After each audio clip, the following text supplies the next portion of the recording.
নমস্কাৰ বন্ধুসকল welcome to my YouTube channel Assam career update আজি পুনৰ আপোনালোকৰ বাবে ভাল খবৰ আহি গ'ল পুনৰ আপোনালোকৰ ডিএলএছএ বিভাগৰ ফালৰ পৰা দুখনকৈ নোটিছ মুকলি কৰিছে গ্ৰেড 3 আৰু গ্ৰেড 4 লেভেলৰ এখন গ্ৰেড 3 নোটিছ এখন গ্ৰেড 4 লেভেলৰ নোটিছ মুকলি কৰিছে মানে এডভাৰটাইজমেন্ট আহি গৈছে গ্ৰেড 3 লেভেলৰ চাকৰি হৈছে গ্ৰেড 4 লেভেলৰ চাকৰি হৈছে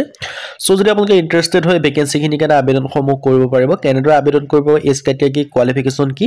এই সকলোখিনি কথা এই ভিডিঅ'যোগে আলোচনা কৰা হ'ব যদি ভিডিঅ'টো ভাল পায় ভিডিঅ' লাইক কৰিব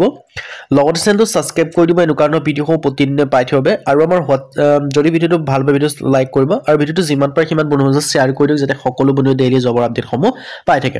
আহক আজি আমি ভিডিঅ'টো আৰম্ভ কৰো ইয়াৰ যিখন প্ৰথমখন নোটিছ মুকলি কৰিছে ইয়াত আপোনালোকে দেখিব পাইছে 50টা কৈ ভেকেন্সি মুকলি কৰি দিছে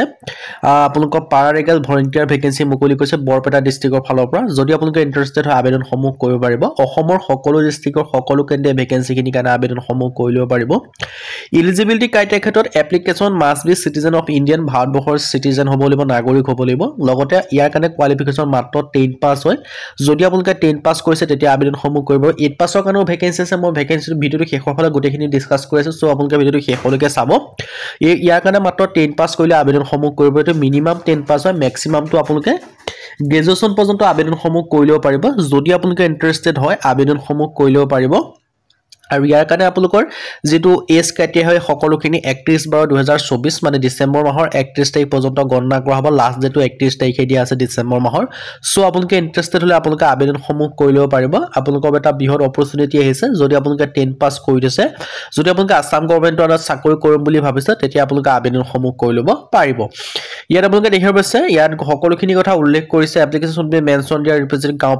পঞ্চায়তৰ নামটো উল্লেখ কৰি দিব লাগিব এপ্লিকেশনখনত লগতে আপোনালোকৰ কন্টাক্ট নাম্বাৰ উল্লেখ কৰিব দিব লাগিব যদি কন্টাক্ট নাম্বাৰ উল্লেখ নকৰে ফৰ্মখন ৰিজেক্ট কৰি দিয়া হ'ব উল্লেখ কৰিছে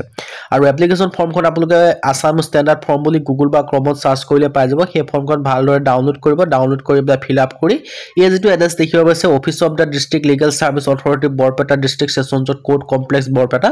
first floor book block number 1 এড্ৰেছটো আপোনালোকে এনভেলপৰ ওপৰত লিখি পঠাই দিলে আপোনালোকৰ আবেদনসমূহ হৈ যাব যদি আপোনালোকে ইন্টাৰেষ্টেড হয় এই যেটো এড্ৰেছ দেখিছে এড্ৰেছটো আপোনালোকৰ আসাম ষ্টেণ্ডাৰ্ড ফৰ্মখন ভালদৰে ফিল আপ কৰিব লগতে যিখিনি ডকুমেন্টছ লাগিব এডুকেশন সাৰ্টিফিকেট অন্যান্য যিসমূহ সাৰ্টিফিকেট থাকে গোটেইখিনি ভালদৰে ফিল আপ কৰি মেলি নিজে সাইন কৰি মেলি লগতে আপোনালোকৰ কন্টাক্ট নাম্বাৰটো লিখি এনভেলপটোত ভৰাই লৈ সেই যেটো এড্ৰেছ মই আপোনালোকক জনালো সেই এড্ৰেছত আপোনালোকে পঠাই দিলে আপোনালোকৰ আবেদনসমূহ হৈ যাব যদি আপোনালোকে ইন্টাৰেষ্টেড হয় আবেদনসমূহ কৰি ল'ব পাৰিব আপোনালোকৰ এটা অপৰচুনিটি আছে আপোনালোকৰ অপৰচুনিটি মিছ নকৰিব দুই নম্বৰ যেটো বিভাগৰ বা দুখন মানে এটো ন্যায় বিভাগৰ ফালৰ পৰা আছে ডিএলএছৰ ফালৰ পৰা আছে কিন্তু নোটিছ এখন দুই নম্বৰ নোটিছ হয় ইয়াৰখন আইছে আপোনালোকৰ হাইলাকান্দি ফালৰ পৰা এডভাৰটাইজমেন্টখন মুকলি কৰিছে হাইলাকান্দি ফালৰ পৰা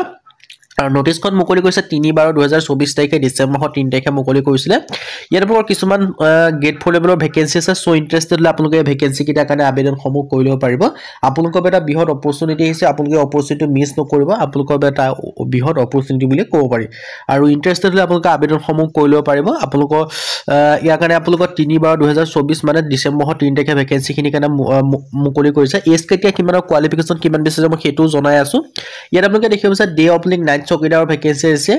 আৰু ইয়াৰ কাৰণে মিনিমাম আপোনালোকে 8 পাছ কৰিলে হ'ল যদি আপোনালোকে 8 পাছ কৰিছে তেতিয়া আবেদনসমূহ কৰিব আৰু এই কেটেগৰীটো আনৰিজাৰ্ভ কেটেগৰী আছে না সকলো কেন্দ্ৰ আবেদনসমূহ কৰি ল'ব পাৰিব আৰু অসমৰ সকলো জিলা সকলো কেন্দ্ৰ আবেদনসমূহ কৰি ল'ব পাৰিব মিনিমাম 8 পাছ হয় ম্যাক্সিমাম 12 পাছ কৰিব নোৱাৰিব তাৰ তলত হ'ব লাগিব আৰু স্কেল অফ পেটো দিয়া আছে 12000 পৰা 52000 টকা পৰ্যন্ত লগতে গ্ৰেড পে হ'ব 3900 টকা মোটামুটি যেটো ফাৰ্স্ট ষ্টাৰ্টিং স্যালাৰি হয় এটা আপোনালোকে 20 পৰা 30000 আপোনালোকে এপ্ৰক্স লাভ কৰিব যদি আপোনালোকে ইন্টাৰেষ্টেড হয় আসাম গৱৰ্ণমেণ্টৰ আন্ডাৰত যদি আপোনালোকে চাকৰি কৰিব বিচাৰে তেন্তে আপোনালোকৰ এটা বিহত অপৰচুনিটি হয় সো অপৰচুনিটি আপোনালোকে গ্ৰহণ কৰি চাকৰিসমূহ কৰি ল'ব পাৰিব যদি আপোনালোকে ইন্টাৰেষ্টেড হয় আবেদনসমূহ কৰি ল'ব পাৰিব আবেদনসমূহ কেনেকৈ কৰিব মই সেই কথা আপোনালোকক জনাই আছো সো আপোনালোকে ভিডিঅটো শেষলৈকে চাব অকনো স্কিপ নকৰিব এটো আপোনালোকৰ এটা বিহত অপৰচুনিটি হয় অপৰচুনিটি আপোনালোকে মিছ নকৰিব এলিজিবিলিটি ক্ৰাইটেৰিয়া ক্ষেত্ৰত ইয়াৰ কাৰণে আপোনালোকৰ 1/12/2024 পৰ্যন্ত আপোনালোকৰ 18 পৰা 40 বছৰৰ ভিতৰত হ'ব লাগিব লগতে এজ ৰিলেক্সেশন সমূহ লাভ কৰিব এসসি এসটি ক্ষেত্ৰত 5 বছৰকৈ ওবিসি ক্ষেত্ৰত 3 বছৰ পিডব্লিউবিডি ক্ষেত্ৰত আপোনালোকে 10 বছৰকৈ হাউ টু এপ্লাই ক্ষেত্ৰত যিখন আসাম গেজেটেড পাৰ্ট 9 ফৰ্ম হয় আপোনালোকে গুগল বা ক্ৰমত সাৰ্চ কৰিলে পাই যাব আসাম ষ্টেণ্ডাৰ্ড ফৰ্ম বা আসাম গেজেটেড পাৰ্ট 9 ফৰ্ম বুলি এই ফৰ্মখন আপোনালোকে ভালদৰে ফিল আপ কৰি যিখিনি ডকুমেন্টছৰ লিষ্ট দেখিছে সেই ডকুমেন্টছৰ লিষ্টখিনি আপোনালোকে জেৰক্স কৰি যিকিটা আপোনালোকৰ লগত আছে সেইকিটা জেৰক্স কৰি নিজে সাইন কৰি মেলি এই ফৰ্মখন লগত গাঁঠি ফিল আপ কৰি পেলাই এটা এনভেলপত এই এড্ৰেছটো লিখি পঠাব লাগিব the district and sessions judge Hailakandi post office PS district Hailakandi Assam pin 78881518 লিখি আপোনালোকে পঠাই দিলে আপোনালোকৰ আবেদনসমূহ হৈ যাব যদি আপোনালোকে ইন্টাৰেষ্টেড হয় আপোনালোকে আবেদনসমূহ কৰি ল'ব পাৰিব আপোনালোকৰ বাবে বৃহৎ অপৰচুনিটি আপোনালোকৰ অপৰচুনিটিটো মিছ নকৰিব আজিলৈকে পণ্ডিত ভিডিঅ'ত লগ পাম